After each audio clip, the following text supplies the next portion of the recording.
This podcast is brought to you by sarahraven.com, which is home to everything you need for a truly beautiful and productive garden. You'll also find great and essential gardening kit and stylish, lovely things to have in your house to bring the outside indoors, all inspired by the garden and the house being tied together. There's also plenty of garden inspiration, how-to videos and specialist growing guides. So head over to sarahraven.com today to discover even more.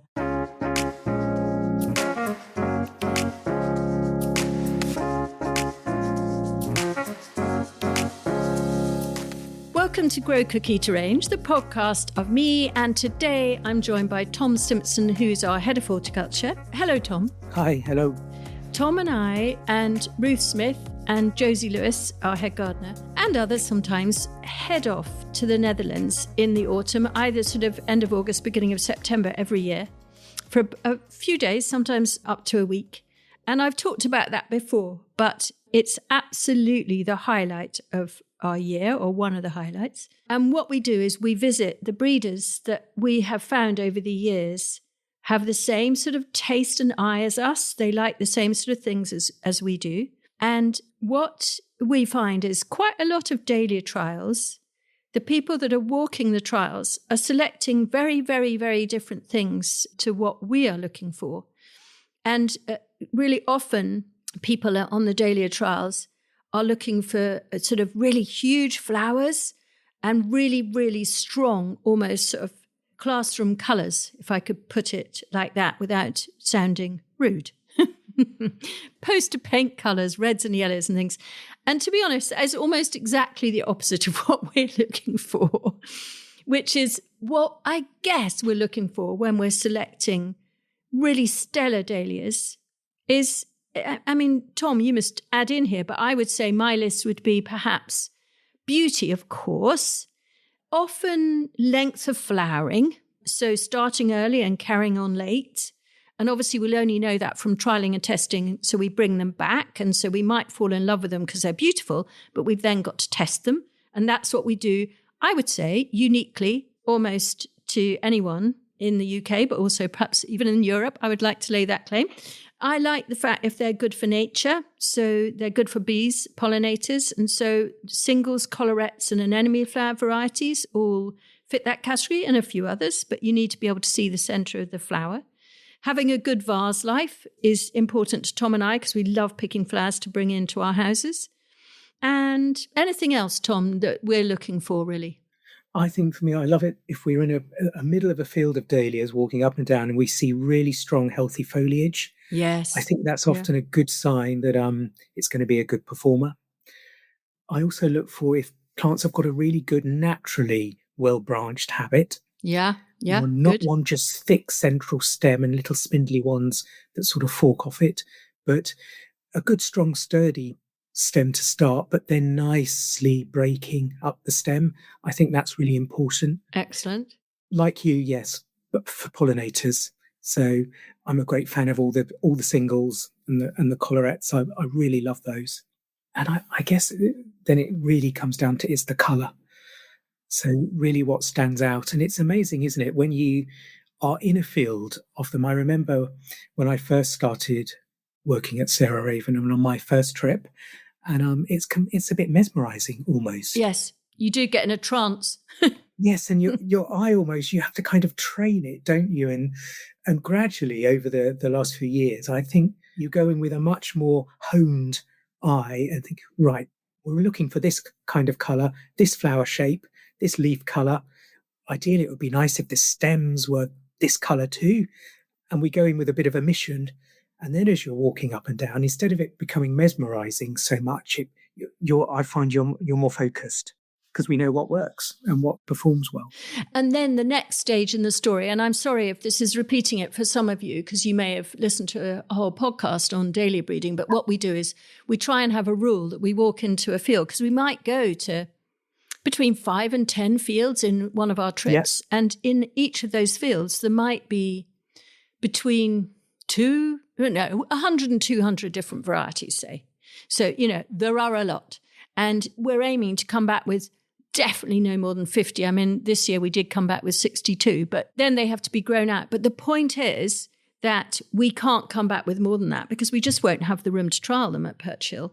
And so we have to be quite strict. And so we walk off into the field, and between us, we try and be disciplined. I mean, we used to do it with canes, and we were only allowed 10 or 12 canes per field, because then the next field would have 10 or 12 and the next field 10 or 12.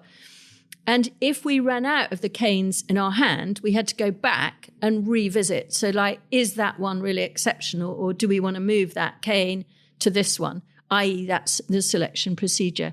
And it works quite well, that. I mean, we actually don't necessarily do that anymore. We just write them in our notebook, but we just have to be not too disciplined, because you can just think that everything looks amazing or nothing does. I mean, as Tom says, you can get sort of blind to the beauty of them in a way. Yes. You reach a point, I think, in the afternoon, sort of late afternoon, where you kind of almost get saturated by it all, and you kind of have to have a bit of a break from it. Yeah.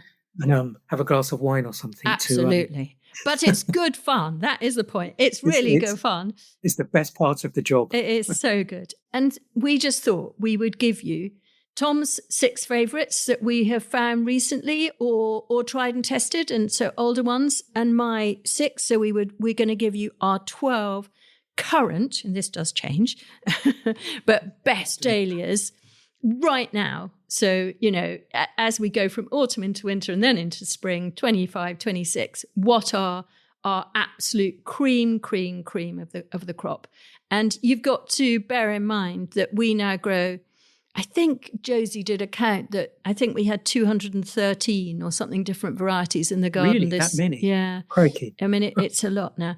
Right. So, Tom, I'm going to let you start. So in no particular order, let's go through your top 6.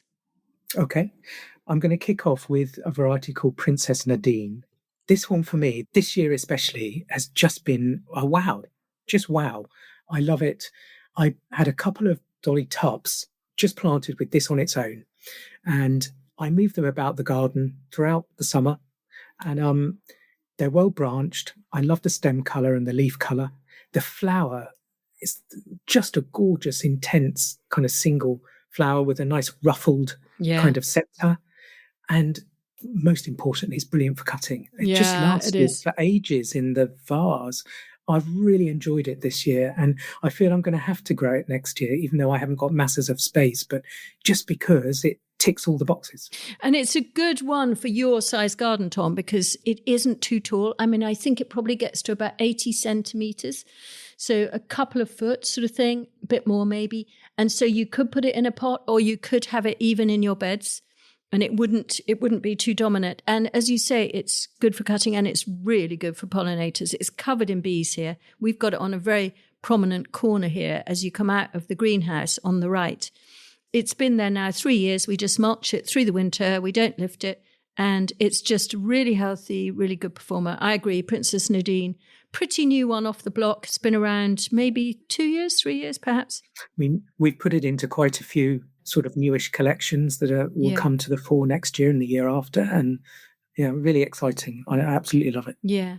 So I've got to mention Tom's Choice as one of my absolute tops of the list. So it's named after Tom, who's here, Tom Stimpson. And I just said Simpson, but it's Stimpson. Anyway, we were going to call it Tom Stimpson because we have one called Jonathan Buckley. And then it was a bit of a mouthful, like I've just shown, I've just demonstrated.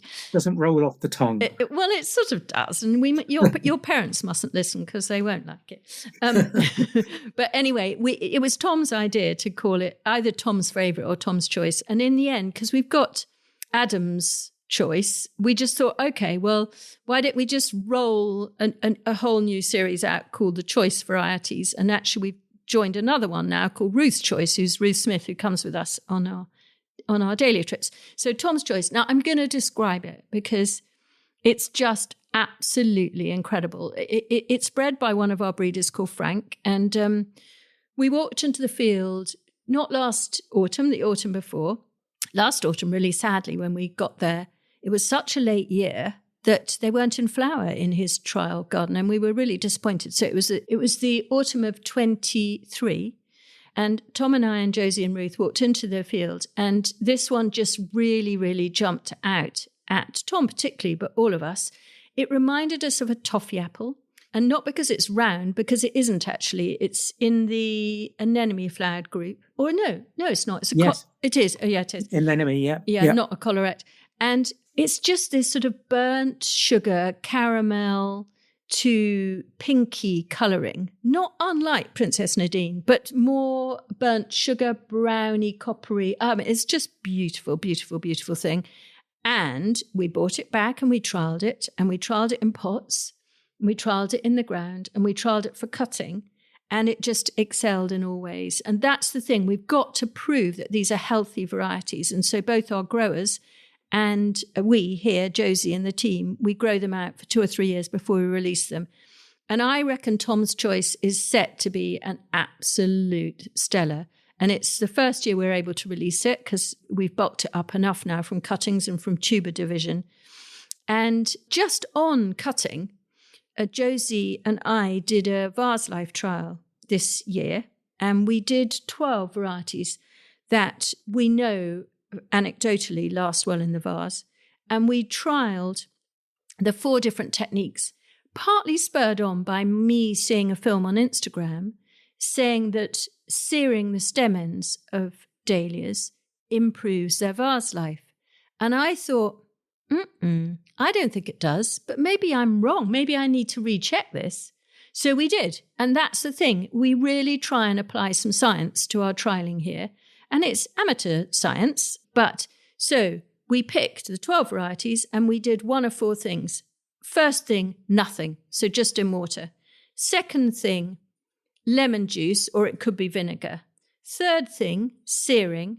Fourth thing, bleach, which is what people use. And a lot of the Chrysal flower food is based on crystalline bleach. And what's the science behind those? Okay, well, nothing is nothing. The lemon juice or vinegar acidifies the water, decreases bacterial reproduction. It's the bacteria that chomp at the stem ends and make the slime, which blocks the water uptake, which kills the flower. So that's the basis of that. It's also the basis of bleach. But because we have a septic tank here, we don't want to use bleach in our flower water because we pour it down the drain, and that will kill all the microbes in our septic tank. So that's not ideal. So vinegar or lemon juice is better, but they work in the same way. And the third thing is searing, which increases the surface area for water absorption. Okay, what happened? And with Tom's Choice, the next one was sizzling. Anyway, I'll go through the ones that we trial because they all have good vase life. But really, quite surprisingly, but also rather brilliantly, guess what won? Nothing. Searing. So just as we all do. Yeah. So the ones in bleach just died. They hated it. They were dead within days. The ones in the lemon juice, we didn't use vinegar, we used lemon juice, got mold on the water and died. And the third one was the searing, but they lasted 3 days less than the nothing. And these were all varieties that lasted 7-8 days, so they've all been bred for having extended vase lives. But isn't that reassuring? With dahlias, do absolutely nothing to make them last as long as possible in the vase. So it really is down to variety. And I'll go next, Tom, and then I've jumped the gun because it should be you next. But so Tom's Choice really excelled, had an excellent vase life, 7-8 days. Sissinghurst won, though, and that's another of our new releases. And we have talked about this before, but we walked into a trial field again in 23, different breeder, and we all just fell on this variety, which is the darkest crimson going to cafe au lait at the outer edge of the petal. It's the most glamorous thing you've ever seen. It's beyond beautiful, really. I mean, it's just stunning. Every time I see it, I think, oh my God, it just looks amazing every single time. Doesn't it? Yeah. And we named it Sissinghurst basically because it just reminded us of Vita, Sapphire West. It's sort of her in her breeches, and it's sort of like the Sissinghurst interiors, all extremely velvety and rich, but rather faded. And this beautiful fading to this kind of almost like tapestry faded silk kind of on the outer petal edge. And really wonderfully, it has an amazing vase life. So it won, actually. So it lasted 8-9 days with no treatment. And so, yeah, that would be my number 2 without doubt. But over to you, Tom, for your number 2.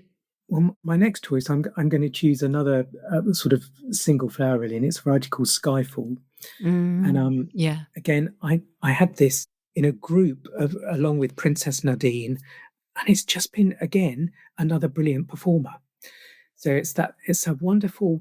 I'm going to say pink, but it's not. Yeah, well, it It's is. kind of not pink. It is pink, but not. I don't know quite how else to describe it really. It's not But, sickly pink. It's strong yes, pink. Yeah, yeah, and they're just like little saucers. yeah. And inside it's like crimson and gold Mm, in the center. And again, great vase, like brilliant for picking, mm, good stem length, mm. lovely strong stems, healthy foliage. It forms a naturally nice shape. I mean, I didn't really do any much pinching to it at all. Yeah. It looked brilliant with Princess Nadine and Tom's Choice all together. Lovely, lovely, lovely, and buzzing with pollinator activity. Yeah. So I really love that one. Definitely a standout for me. Yeah. And again, we saw that. It's so good seeing ones that you know quite well growing on a field scale, because you can really tell next to its neighbours which stands out, just like Tom has said about the foliage. But you just sort of, when you see a stand of 100 plants next to 100 other plants, you can see as soon as you walk into that field which are the stellar growers, really. And that's where I fell in love with Skyfall again, because funny enough, we didn't have it in the garden this year, I don't think. I'm sure we didn't. No, I don't remember seeing it at Perch this year. Seeing it in the Netherlands, I was just like, oh yeah, we've got to put that back in the garden. I couldn't agree more. I kept calling it the 007 because I couldn't remember which one it was, but it's called Skyfall. Okay, very good. Okay, my next one has to be Labyrinth, which, funnily enough, you've got a vase sitting behind you. Yes, full of labyrinth, yes. And yeah, I mean, this perennial is totally perennial with us. We have it planted down the perennial cutting garden path here, underneath the arches. And it's just beautiful. It's got this lovely curve. It's kind of peach, come creamy, come pinky. So it's got sort of a little bit of orange, a little bit of pink, a little bit of cream in it. And it picks well. It's not got the best vase life, 5 days, 4 or 5 days. It's not the best, but it's just beautiful. And there's such an obsession with Café au lait, which you're not going to find on our list, because it's a beautiful dahlia, but it's a beautiful dahlia for event work. And what I mean by that is florists use it for weddings and parties because they don't care. No, I mean, that's a wrong word. They do not have a concern on vase life. But Café au lait has a poor vase life, 3 days really, but also as a grower, it's a very poor producer because it flowers exceptionally late, often not till August and not for very long, and it doesn't produce many flowers. And so if you compare how many flowers exactly you harvest from Labyrinth compared to Café au lait that give you a similar sort of feel and romanticism, Labyrinth is 3 times the harvest. So it's really worth bearing that in mind with Café au lait. I mean, if you're buying them and someone else is doing the growing, it's all very well. They will be more expensive. But if you're actually doing the growing yourself, you want the efficient producers. And it's the most beautiful variety, Labyrinth, and has so much going for it. And good, healthy foliage. Yeah. I really like I think it's just good. And the stem, I love the colour of the stem. Yes. Yeah, it really is. Nice. Really nice contrast to the peachy flowers. So your next one, Tom? Well, I'm going to go with another relatively new one called Davina Michelle. And it's the same kind of ilk as Sissinghurst in a way, in that it's that it fits into, sort of pairs with it quite well. I think we did a pairing with it, actually. I think a new collection. But I love its rich colour, really deep, rich colour, with the petal tips just being a sort of paler purple. Brilliant performer, good habit, good foliage. And I remember seeing it at Perch this year when we were assessing the Dahlia trial, and it was right next to Sissinghurst. And the two of them together are just lovely. They look so healthy. I love those really deep, rich colours. I think I associate with dahlias It's rapidly becoming one of my faves. And I remember we spotted that in a field and we said, can we have this one, please? And they said, no, sadly, it's already named after Davina Michelle. And we said, who's Davina Michelle? Apparently, she's a massive celebrity in the Netherlands, so none of us had heard of. Anyway, already named, sadly, and they obviously think it looks like her, but it is glamorous and rich and beautiful. Definitely, definitely.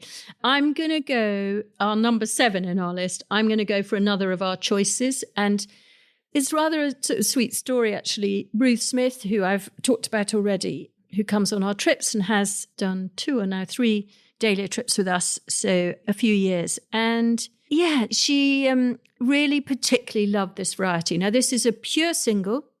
It's the tallest grower in our garden, and that will put some of you off. But for us, of course, that love picking things for flower arranging, it's superb because it will give you these really tall, straight, really lovely, dark, rich coloured stems. And so either just on its own in a vase, how I had it a lot this summer, or on my desk on lots of little inlets, lots of little milk bottles or single stem vases. It's just completely excelled. So it was in one of our trials. We hadn't yet named it. It's rather similar colour to Skyfall, but maybe purer pink somehow, with this beautiful crimson centre. And that's what makes it stand out, I think. So it's very complementary to Lou Farman, which is another of our breedings. And we actually have that growing next to each other, I think pretty much by chance in our Dahlia trial bed in the perennial cutting garden. But we also now have it in our trials garden, and it stands way above Sissinghurst and Davina Michelle, but it's somehow complementary with it. And I think as a border dahlia, Ruth's Choice is a completely stellar thing. Brilliant for pollinators because it's single. It came into flower, and I wrote it in my diary. It was the 1st, and it came into flower on the 10th of June. And that's the thing that you need to bear in mind when you're selecting dahlias. Cafe au lait, it was the 2nd of August. Ruth's Choice, 10th of June. That is an incredible difference. And it went on. It's still flowering now. Whereas Cafe au lait, forget it. So it is really important to notice and write down in your garden diary or garden calendar when dahlias come into flower. And Ruth's Choice was stellar, early, elegant, good vase life, very beautiful. So well done, Ruth, for choosing it. I think it's another one set for the tops and a really good border variety. I totally agree with that. It's a really top performer. Yeah. Really beautiful, buzzing with bees, just fantastic. Yeah. Back to you. Well, I'm going to go with another choice one now. And I think maybe this one was the first variety where the choice description was kind of used as part of the name, and it's Adam's Choice. And I love this.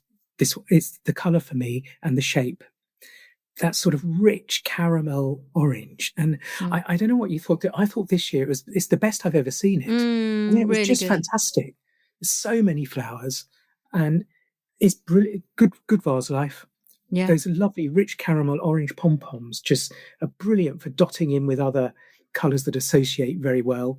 And I just really loved it. I thought it was a great performer, a great one for our choice series. And of course, named after Adam. Named after Adam, special. Who sadly has slightly gone off it. But no, I don't know why. I don't either. But I've got to be honest, which is, I totally love it. So does Josie. So do you. But funnily enough, I was taking people around the garden with him the other day, and I said, "And this is Adam's Dahlia," and he said, "Yeah, I don't like it anymore." Anyway, he's wrong. But I absolutely love it too. Right, so my next one is quite controversial, I think, in a way, because it's got yellow in it. And I say it in a funny voice because people don't like yellow. But it's not all yellow at all. It's called Breakout. And when I say it's got pink and yellow in it, your toes are going to curl.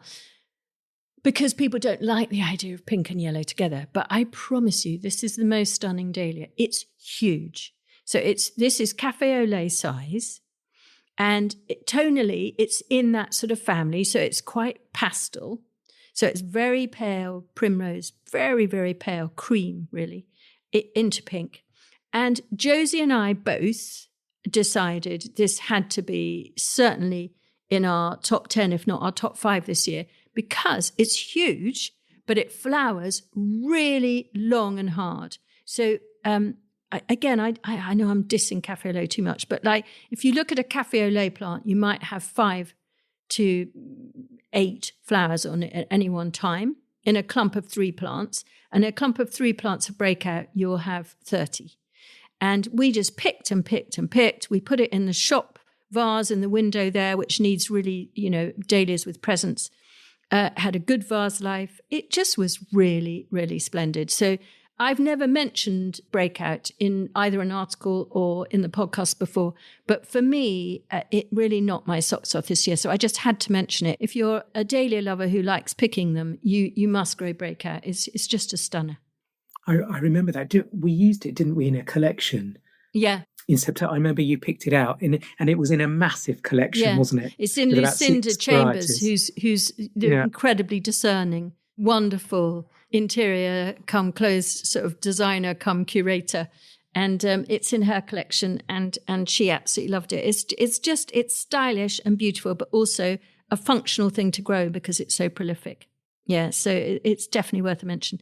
What's number 9 for you, Tom? But I'm going to go with polka. They look good together. Yes, and there's a part of me that I'm a bit surprised at myself for going with it, but I just love it, and I love it from the moment So I love the way the buds unfurl. Yes, so do There's I. something magical about the way it unfurls. Yeah, and the heads hang just down a little bit. Yeah. They don't kind of look up, but then as the flower emerges, you just realise how beautiful it is.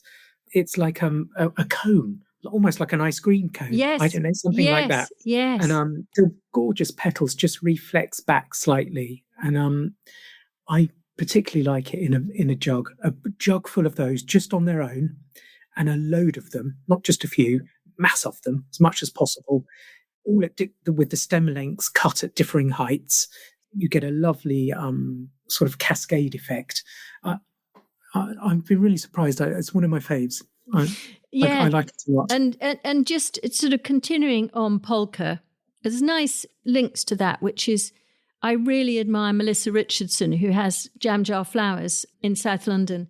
And her whole team and her have such good taste in flowers. And someone sent Rosie, I think her husband sent one of my children a bunch from them, and in it was polka. And she sent me a picture of it and she said, did I grow this dahlia?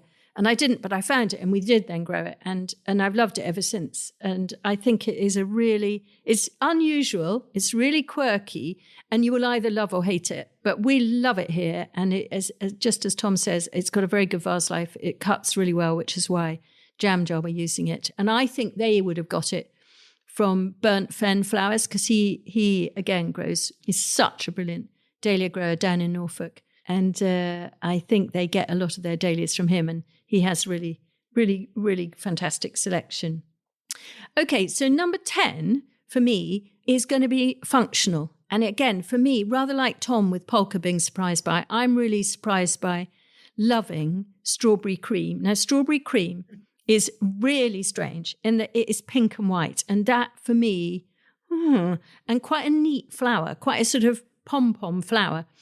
And it wouldn't be something that I would naturally be drawn to. I like the crazy cactuses and the blacks and the sort of the really weird colours and shapes. Strawberry cream is straight down the line, sort of, in a way, quite conventional dahlia. But do you know why I love it? I love it because along with Ruth's Choice, it was the first to flower in the garden. So 12th of June, it was in flower, still flowering now. Josie and I both like, wow, we've got to take the hat off to this guy because it's been around such a long time. But also it does this really good colour morph, which is it opens pink and white. But as the season goes on, it turns the most beautiful coral. And this coral colouring really starts to creep in. And it has a fantastic vase life, really, really good. It's going to become available as a cut flower variety, actually, strawberry cream.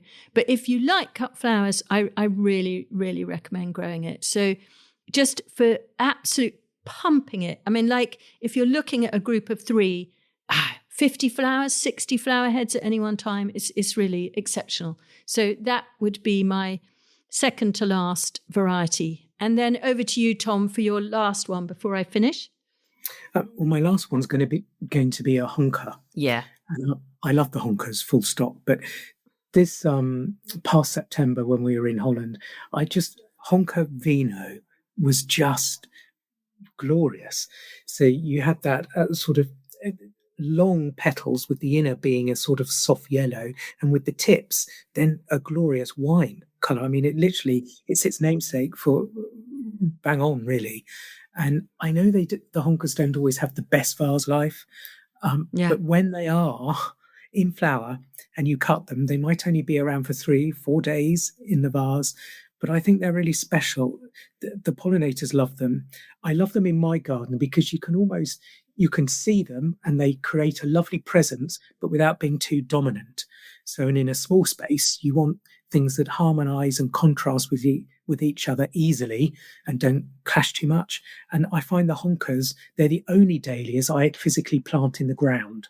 So honker pink, honker fragile, and I would love to have a honker vino as well. Yeah, very great. And very similar to Verone's obsidian, isn't it? Yes. Yeah. The petal shapes are beautiful. Yeah, I love them too. And you're absolutely right. They're brilliant in the border. Okay, so my final one, I'm afraid, is really obvious, which is Molly Raven, which is named after one of my children. We first discovered it in 2012, I think, or 2011, long time ago. Trialled it here. It's just exceptional. Very good in a pot. I mean, it's on the taller side, 90 centimetres sort of thing. Fantastic vase life, fantastically healthy, fantastically floriferous. It's just truly stellar. So I couldn't not mention it, even though I've mentioned it before. So I have to conclude with good old Molly Raven, which now has hit America by storm, in fact. And Instagram, I've noticed American growers are raving about it too. But rightly so, it's a truly stellar variety. The colour's so unique. Yeah. It's a very special variety, and it pairs so well with colours that you may think not necessarily would work together, but it kind of makes those colours shine. I love picking it. I think it's a great one. Yeah, it is. It's a true winner. Oh, thanks, Tom. It's so good to talk about dahlias. We could talk about dahlias all day and all night. Yes, we could. But I hope that gives you some new ideas. I know there'll be some in there that some of you already know, but hopefully there are some new introductions and just why they are so stellar. Those are our 12 best dahlias that right now are at the top of the pops for us. Thanks very much for listening to Tom Stimpson and me, Sarah Raven, on Grow Cook Eat Arrange. Next week, I'm joined by Josie Lewis, our head gardener at Perch Hill, to talk about our 12 favourite plants for scent through the year, mainly from April to October, but a little bit earlier and later than that if we get a milder autumn or a milder spring. So it's perfume all the way for next week, and I hope to see you then.